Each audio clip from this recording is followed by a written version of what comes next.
So I don't know if you guys saw, but Jesse actually uploaded a video when he saw this, because I don't remember what happened, but he did upload a video going over the concept art and really showing it in detail, which I thought was really cool.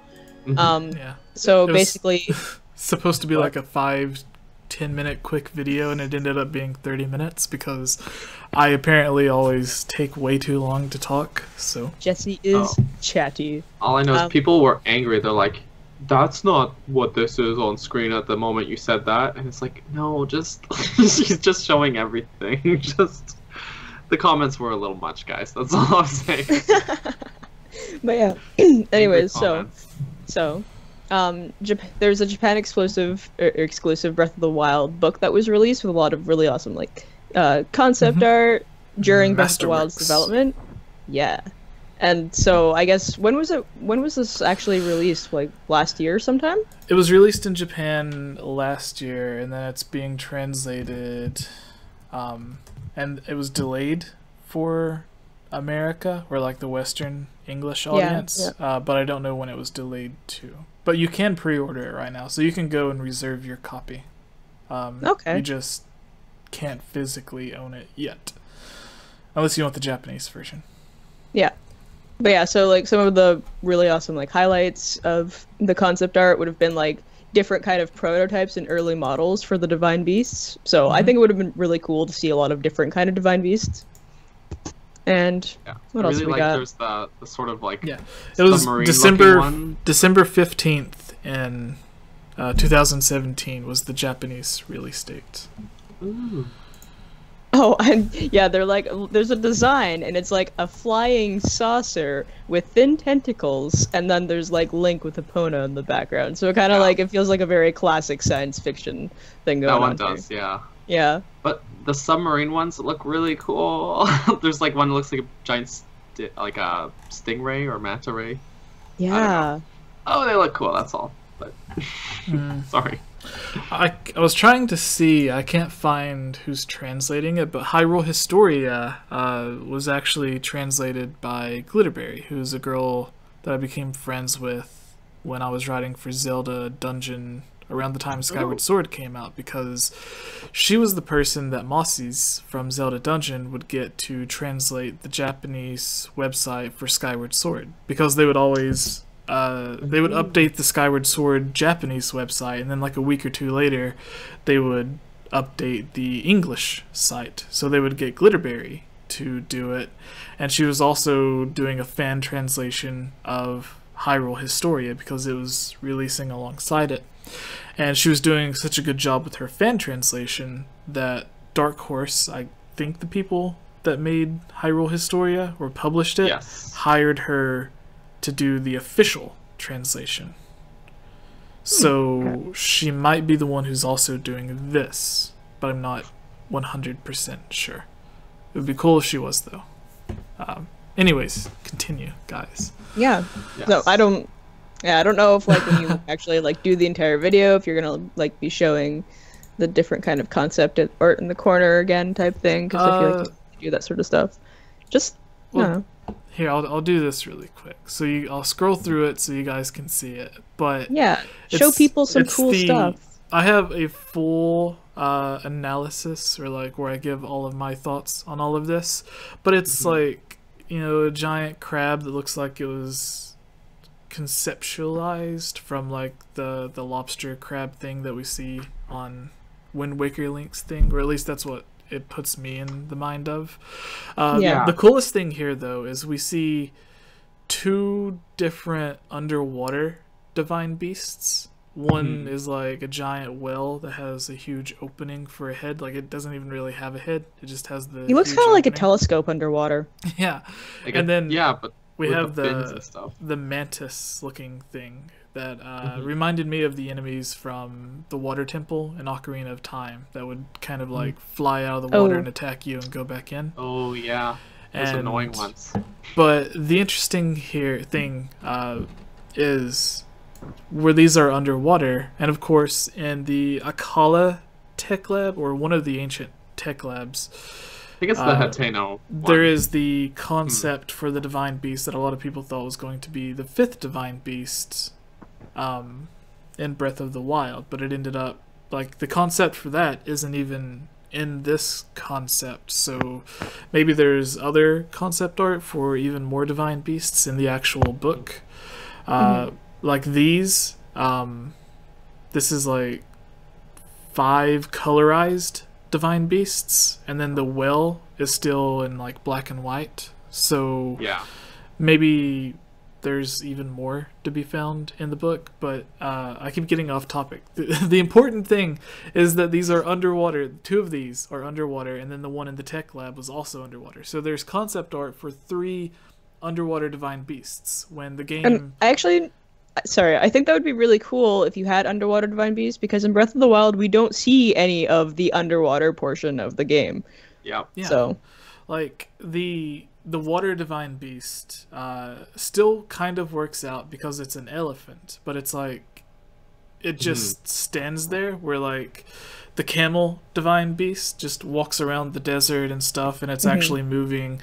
The chameleon divine beast's like crawling around Death Mountain. The bird divine beast is like flying in the sky, and then the water divine beast, you would imagine, is like swimming underwater and like hiding and stuff and coming out and causing havoc. But no, it's just standing still, making it rain. And it's like, compared to the other... yeah, making it rain, Daniel. Compared to the other divine beasts, when I see, like, it might be one of my favorite story-wise, like the whole build-up to the divine beast with the Zoras and like making your way to Zora's domain. Overall, it's probably one of my favorite quests for the divine beasts, but specifically the divine beast itself is probably one of my least favorites, because it does just stand there. Like, you have to chase the chameleon, you have to chase all of these other divine beasts, and this one's just standing still. Yeah. And it's like, you would expect it to be something more fish-like, like these divine beasts. And then it would be cool if it was just like half of Hyrule in Breath of the Wild is surrounded by water. Like the south side and then the east side is all water. And then there's a bunch of like huge rivers and bodies of water all throughout Hyrule. So it's like, it would be interesting if this divine beast could just pop up in any of these huge bodies of water, and if it was like a fish that could somehow like use the water to get from area to area and you had to track it down. Similar to, I want to think of the 3 legendary Pokemon from Silver and Gold, where like the 3 cat dog Pokemon, whatever they were called, the great dogs. I don't know. Good enough. Yeah. Like ones. they would like pop up on the map, and you would have to like literally hunt them down, and then they would keep appearing in different areas. So it would be cool if they did something like that with this, to where it's like you don't necessarily know where it's going to be at.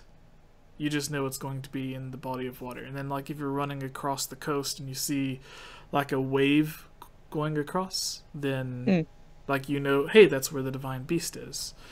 And then the Zora armor in Breath of the Wild is one of the, I think, like the only Zora armor out of the entire series that doesn't let you swim underwater. So I mean, you can swim up waterfalls, so that's pretty cool. Yeah, but it's like, and then like they have the concept art of Link in the scuba diving gear, like he has the astronaut looking helmet and stuff for his oxygen. And it's like, they had the idea to go underwater. They had like crazy concept art of Link's outfit to have you go underwater. They had divine beasts, and this seems like something that's like, if we add absolutely everything to Breath of the Wild, then we'll have nothing to add for the next game. So let's purposefully hold back some of these gameplay elements that we can add into the next one. And I feel like we're underwater seeing exploration. Yeah, sorry.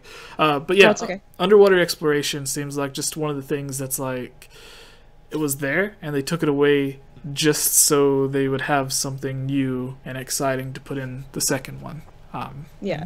And like, even if these aren't actually used the way that a regular divine beast is used, then even like the concept art of kind of what these different monsters represent, like they could still be incorporated into different Zelda games because then we wouldn't have to worry about seeing them over again.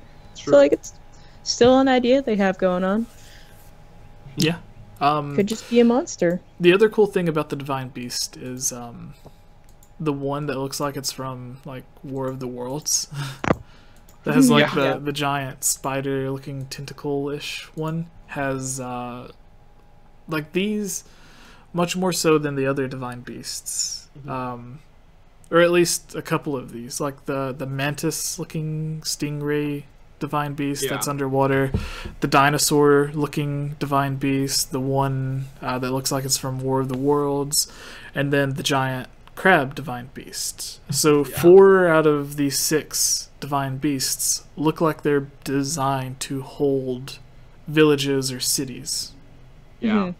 Some of these look like they got changed, though. There's the one that has like lightning around it that does look kind of dinosaur-like. That looks like it probably got changed to Naboris, like the camel one. Oh, and the other one has like the creepy fingers, but I think that one ended up becoming the Baurudania, the chameleon one, because it does have that sort of fire. So yeah, they have the same kind of elements. And the general sort of body shapes. A cool thing is the 4 Divine Beasts that we did get are each named after a sage from Ocarina of Time. Except Van Meadow. Yeah. Okay, so that was after sage. The sage from Wind Waker? Yes. Okay, so what sage would you expect these Divine Beasts to be named after? Well, Impa's not in Breath of the Wild at all. So it would be probably something named after her, because Impa's in like almost every Zelda game that has Sheikah, is like except for Breath of the Wild. The Shadow Temple sage. And just because the one from War of the Worlds that has like Link in the bottom right of the picture on Epona, or whatever horse that is, it doesn't look like Epona, it's like a dark horse. But anyways, Epona's dark. Well, light brown. Anyways, the point is, I would imagine she would be, this Divine Beast would be named after her because it's scary, and the Shadow Temple is supposed to be scary. So, just off the scariness factor, I imagine that would fit. And then maybe the dinosaur-looking one. I don't know. Like, is that a crane hanging down from its head? It looks like a crane. It does, yeah. Yeah. Like, it's nothing that one became the camel one. Like, it's sort of, they changed the design, like, tweaked it until it became that one. There could be one called Raru or something. Raru. Yeah, we don't see anything like that. Or they would change it a little. It would be like Rauris. Yeah. Which sounds like walrus. No, like Rauris. Yeah. Like that could match with like a dinosaur name.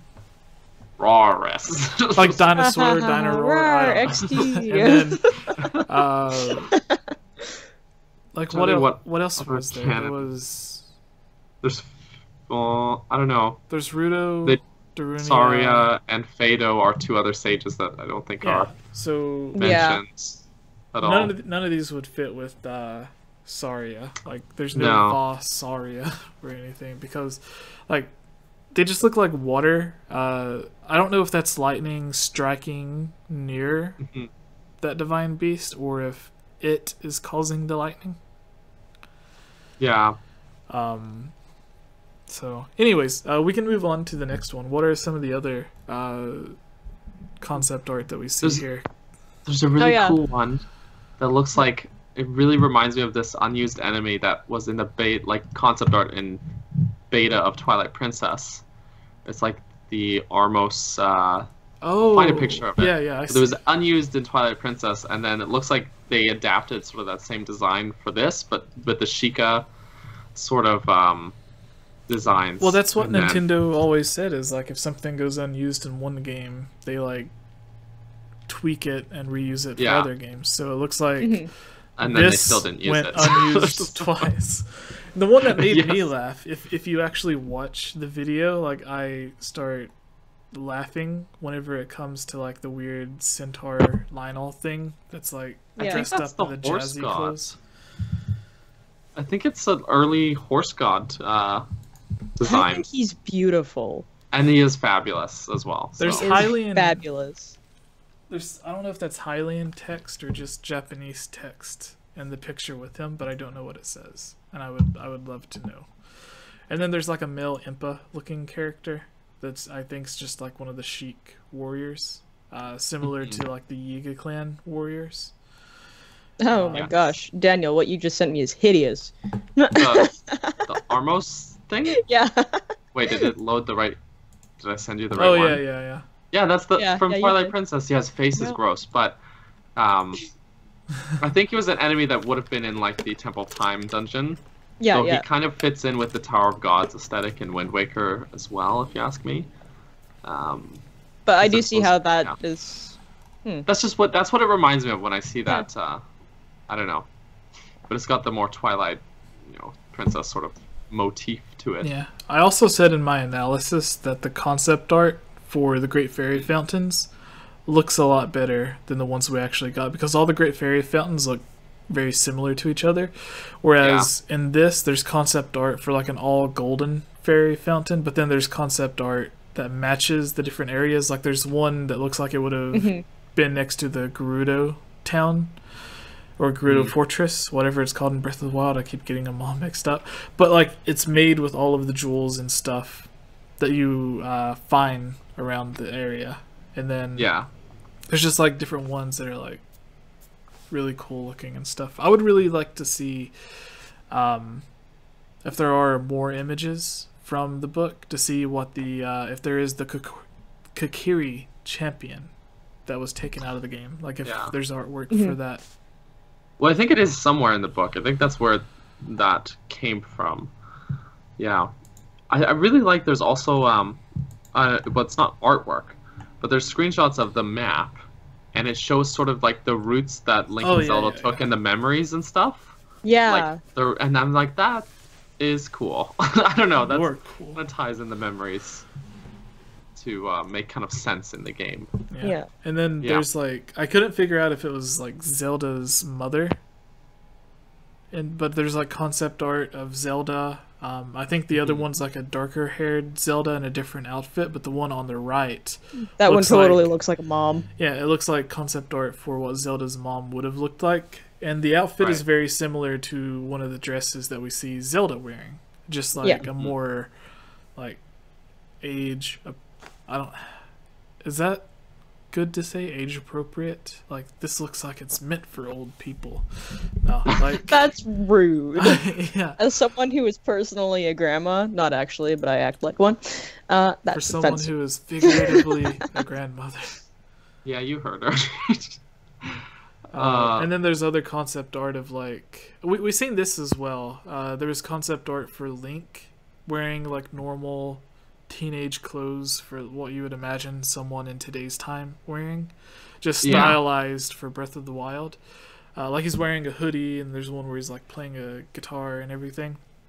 But in the top right of the image that I'm looking at, it has like just like a casual mini skirt wearing Zelda with like her hair in a ponytail, and then like her bangs hanging down, and she's just casually walking in like the pink and blue outfit, and apparently no socks with her boots.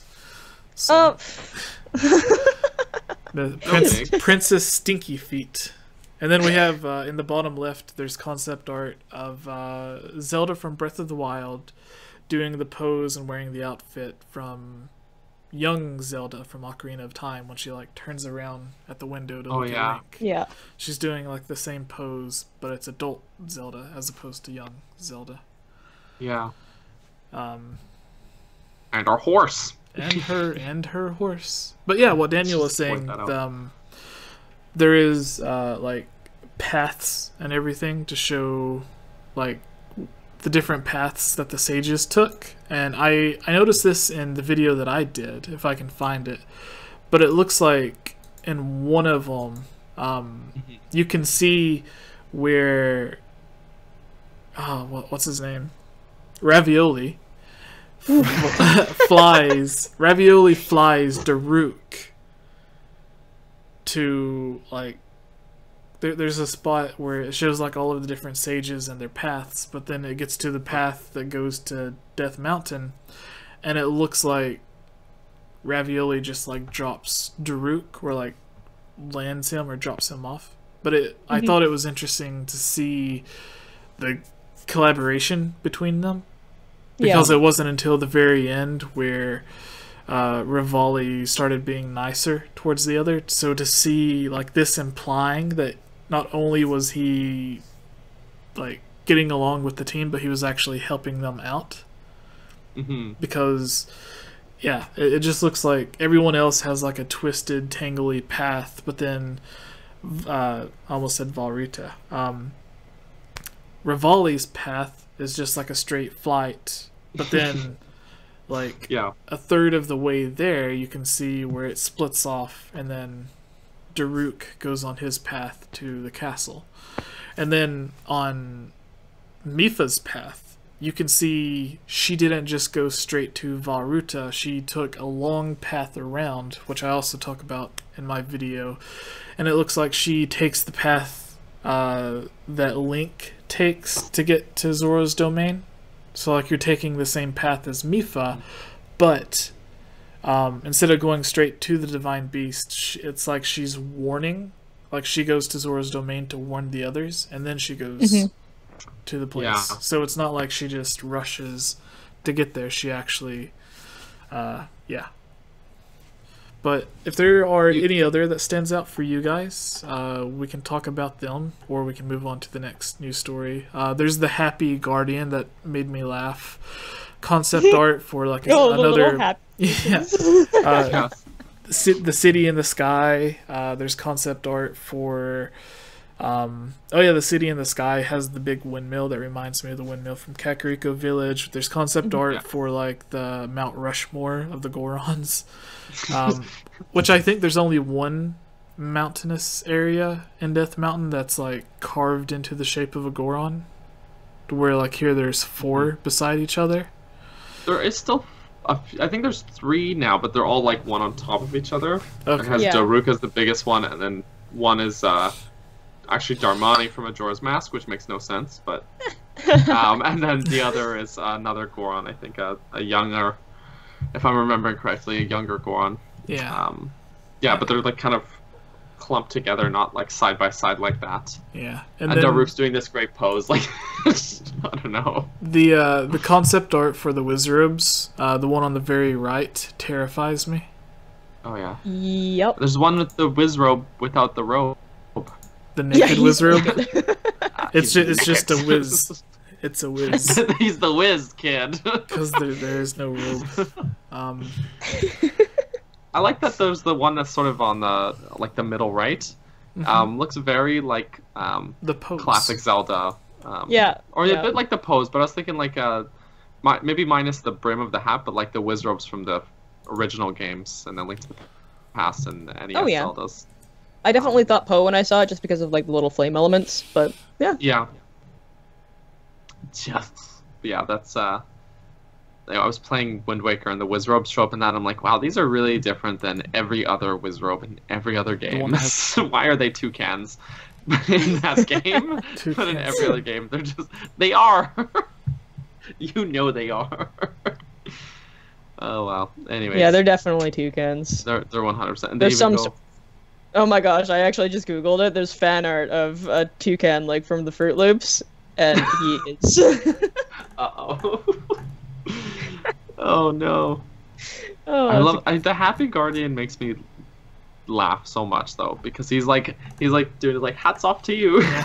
There's also something that was interesting. One of the websites, I don't know why, but they had an image that wasn't even from Breath of the Wild. A lot of people commented saying that it was from A Hat in Time. A Hat in Time. It was an image from that.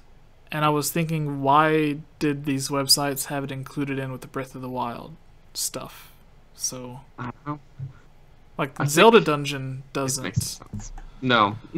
But, like, Go Nintendo, I think, had it. Like, Nintendo Everything and a bunch of other had it, and it was weird, but I included it in my thing. A lot of people mentioned that it wasn't. It was from A Hat in Time. It was odd, but the cool thing that made me super sad about the concept art, which is the last thing that I'm going to mention, aside from the nightmare fuel giant bosses that aren't divine beasts, they're like actual boss looking things. I love those guys, by the way. They're beautiful. The concept art for Hyrule Castle. I knew you were gonna say it. Yeah, it has like all of the blue roof. Like everything has like the same colored blue roof, which makes it match, and like the style of it, it makes it all like concise. Yeah. Where like Kakariko Village and Ocarina of Time, like each place had like a different colored roof, and with this, it makes it look like the town itself is more like working together. Yeah. Because like it looks like they're all made out of the same type of wood, they're all painted the same color, they're all in the same style, they all have the same like brick looking roof. That, or they got really lazy and they're like, you know what, let's just make everything look the same. We don't want to have to plan that out. Blue painting. And it also it goes with matching the, like, maybe that was just their colors. Like Tennessee, the state that I live in, the colors are like orange and white, mostly for like the college, at least that's nearby, University of Tennessee.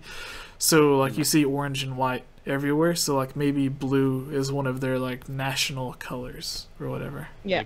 Like, and it also like really suits the clothes that Zelda wears in this game as well. So I thought that was kind of a cool way to kind of twist it all together.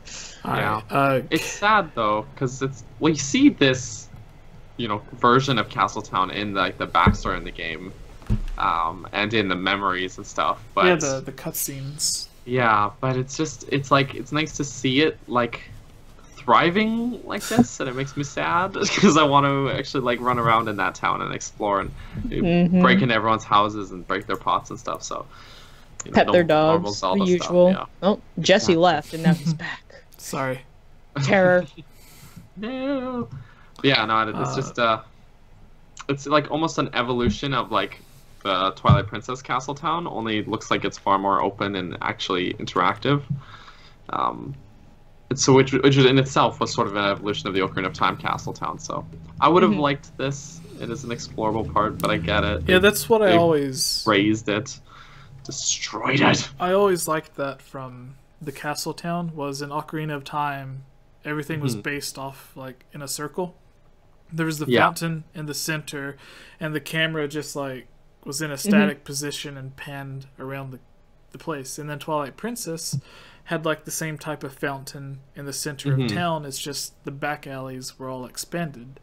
And then in Breath of the Wild, it seems like it was the same thing but much bigger, except destroyed.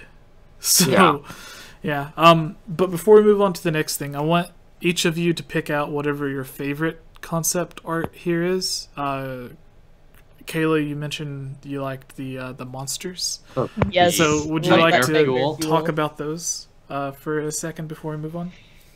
So my thing is looking at this is the size difference. Like they kind of like they draw the monster and then they draw like this little kind of idea of a Link at their feet. So it makes me wonder, like, what were they thinking? How big are these monsters going to be in comparison to Link? Because that is amazing.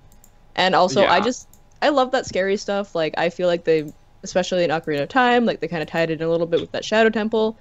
I wish I would see a little bit more of that, but that might just be me because, you know, I'm weird. But yeah, no, I love this one. I just love the way that it's kind of like drawn out and ideaed. I want to point out too is I don't know if you watch Zeltic. He's a YouTuber as well that does Zelda stuff. I know Jesse is the term YouTuber. Sorry, Jesse, but he did a video talking about this piece of concept art, like just this piece specifically. And what he talked about was that he thought these were early Guardian designs. Okay. Because when they were developing Breath of the Wild, apparently the Guardians were based on the Octorocks from Zelda 1. So what it was is the Octorocks compared to Link felt huge in the first Zelda game. And they wanted to have a huge enemy like that was important to the game. So they made a bunch of designs, the Guardian being one of them. And then when they showed that first trailer, the Princess Mononoke style trailer where Link is chased through the woods and across the bridge by the Guardian, the reaction was so good to that they decided to base more of the game around the technology of the Guardians and stuff, and that kind of became the theme of the game, right? So he said, well, what if they had chosen one of these nightmare fuel designs instead of the Guardian, and had ended up causing, like, the theme of the game ended up revolving around these guys instead of the technology? You know, what kind of game? Oh my goodness, just straight up terrifying nightmare game would we have gotten instead? I feel like aside from that, like if they didn't do that, if one of these guys just like popped out of the bushes or something at night, bless. Oh my goodness. Yeah, and the thing is, like, these are nice, like, there's different themes. Imagine you're going through, you know, there's that area that's like it's not like the Lost Woods, but it feels like that, and it's like pitch black. Mm-hmm. Breath of the Wild, I can't remember. It's like there's ruins in there, and there's a Hinox you fight to get a shrine. Imagine you're going through that, and then the weird stilt skull face with the hair coming off it, and the weird thorn crown just like popped out of there, and you're just like, ah! And then there's the giant crab thing, you know, you're going through, I don't know, like the Pharaon region, and you end up in like by a river, and that thing comes out of the river and attacks you. I don't know, just there's just a lot of possibilities, and if you had I just all these love guys them. in different regions, I love them. oh, they're so scary though. That's the thing. They would be just, especially they're creepy in their design, and they're also enormous. So it's just all right. So nightmare themed Legend of Zelda, Nintendo, please. that's what would happen if they had chosen this instead of the Guardians. Like, you know what? Maybe this game isn't for children. Let's put an R rating on this one. It's too scary. I think no, it's not R rated, but Twilight Princess is the only not E-rated Zelda game, I think. Yeah. Because it's rated T for T. So I don't know if you mentioned this, Daniel. Yes. But like on the one that has like the big hairy beard looking thing. Yeah. It would be really cool if it was like all of its limbs or whatever was bent down, so it was kind of like sitting on the ground. And its beard, like its beard is covering up all of its limbs. So you see it and it looks big, but like its head looks like it might be the size of like a normal hut in Breath of the Wild, like one of the huts in Kakariko Village. But then like, or there's already those big skulls that are like sitting there, and so you think it's one of those, and you get close to it, but then it like starts to raise up. Yeah. And you see the end of its beard like coming, and you're like, oh, this thing's a lot bigger than I thought it was. But then its beard lifts off the ground as well, and it just keeps extending and getting higher and higher.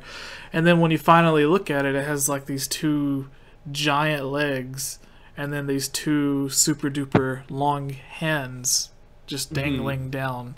And instead of being like 15 feet tall, which you thought it was originally, now it's like 100 feet tall. And you're just like, it was already huge and terrifying, and now it's, And then the one that looks like Goma looks like the tiniest one. Yeah. But the it's one still, that has, but it's still huge in comparison. Yeah, well, that's the thing. I was thinking that looks like Goma, like Zelda 1 Goma, but like hairier and scarier and more eyeballier. You know? Yeah. It's just got, it's not just like the creepy hairy spider legs too, but like, and then it's got the long fingers and stuff. It's just, why Nintendo?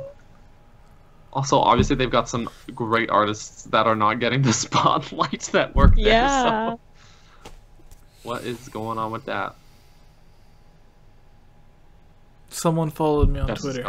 Oh, woohoo! Congratulations! Woo! Castle Pixel, the developers of the Zelda-like Blossom Tales. Ooh. They like retweeted something, liked it, and then followed me, and it was like it was a good moment for me, guys. When a developer of one of your favorite Switch games follows you, so you're just like, yes. I feel like I'm in the presence of someone famous right now. It's like senpai noticed me.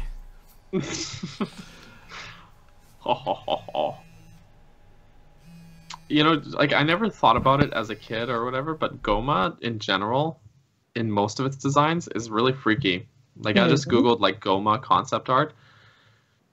It's like, dude, like, what the heck? Who thought of these creepy nightmare monsters? I'll just say, not just the spider. Like Twilight Princess Goma is really bland in my opinion. He's just like, I'm a big spider. That's it. Yeah, no, Goma is just terrifying. It's a shame just this 64 didn't do its concept art justice. You know, because it's just not as scary in the game. That's all I gotta say about that. So, well, Jesse, Daniel, talk about your favorite. I don't know. He's leaving, so he's gone. Goodbye. He's like, Goodbye. Blossom Tales developer followed me. I don't need this podcast anymore. Daniel show again. Woohoo! Everybody loves the Daniel show. Anyways, the concept art is scary. That is one scary. It's like your favorite. Come on. So, looking through it, just like skimming through all of it, I think I would have really liked this. Like, he said it was like a city in the sky with a windmill. Oh no, I'm looking at the wrong one. But it looks like it's really just on really precarious cliffs. Oh yeah, the one that's like really like stacked up on the different little rocks there. Yeah, and that would have been a really fun village to explore. I imagine just based off the motif of like the buildings and stuff, I think that would have been an early Rito village. Yeah. Which would make sense because no humans or Hylians would reasonably live in a place like that. Yeah, because if you look at it, there's no way to get to any other platform aside from flying. Exactly. But with the climbing in Breath of the Wild, this would have been a really cool place to explore. And knowing Nintendo, they would have put stuff everywhere in here. But the Rito Village we got was like basically a spiral staircase, and that was not as fun as this looks, in my opinion. But it is. It's just like, it's just a spiral staircase. But these little huts hanging from trees and stuff, they look very bird nesty, and it totally is the Rito stuff. Because I didn't even realize they were actually hanging from trees. Yeah, they're hanging from the branches. Yeah, no, that's awesome. Huh. And there's like the little flight platforms. Like there's one on the top, like a little flight platform. I think this is a much cooler design than what they ended up going with. Yeah, so sad. I'm not sure if this other one looks more.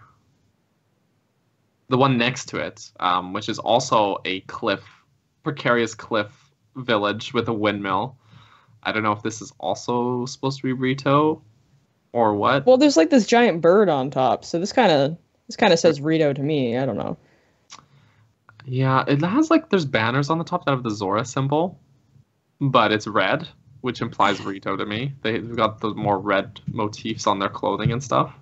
So I feel more like maybe the artists were like, "Hey, this looks like it's cool. That's the wrong symbol, but this is cool." Yeah, let's color it. People won't notice. Yeah, no. Well, what it is in Wind Waker, the Rito symbol was still just the Zora symbol, because that made sense. Oh, yeah. But then they changed the Rito symbol in Breath of the Wild because they just gave us both the Zora and the Rito. So, yes. I mean, that works. I'm not mad at that. No. Also, I love this little walrus dude. The sand seal? Yeah, that's a sand seal? Oh my gosh, he's adorable. He looks like he's. Seal? Is that? Am I wrong? I don't know. I think you're right. I think he's a sand seal. Because there's the plushie of him, which is actually in the game. I can see because like it's actual. Yeah. Huh. Yeah, that is the sand seal. He's adorable. I do like the version they went with, but these guys, like, I would want one of those in my room. You want a sand seal plushie? Yep. Only if they're as adorable as these ones. And like, what's with all the sand seal themed furniture? Is this Animal Crossing? Yes. Can I put this in my house? I think Jesse mentioned the sort of the Sheikah dude that's wearing like the Sheikah armor that you actually get as like that you can buy in Kakariko Village. But I think he's actually in the game. He's in one of the memories he yells "Princess" in like the last memory. He yells at Zelda. Yeah. Well, it's hard to say because if you look at this, it actually has two different faces.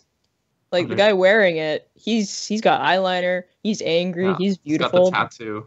The random face shot, like, in the corner, I don't know who he is. He's a random dude. He's just another Sheikah guy. He's just some old man. With very angry eyebrows. Why do they all have such angry eyebrows? Are they okay? No, they're angry. There's all these villagers. I don't think we actually see them in the game at all. There's like one with like 1, 2, 3, 4, 5. So the 2 are the same. I guess they're twins. But like 5 villagers, and they're not in the game at all. But there's a kid with like a scythe. I don't know. She's like doing this weird hand thing. I don't know what she's doing. I also feel like that big guy with the bird. He feels like what's his name from Ocarina of Time with all the peas. Or the beans. The magic bean guy. Yeah. I just helped plan a surprise birthday. So for me? Wow. Yes. No, for my grandmother. Oh. Yeah. So are we done with this? We can move on. Basically, yeah, right. we've covered it to death. Our viewers hate us already. All right, Daniel, do you want to take us Gus to left. one of our next pieces of news? Either. Yes. Let me just open it up here. 1 hour 13. So the one you skipped before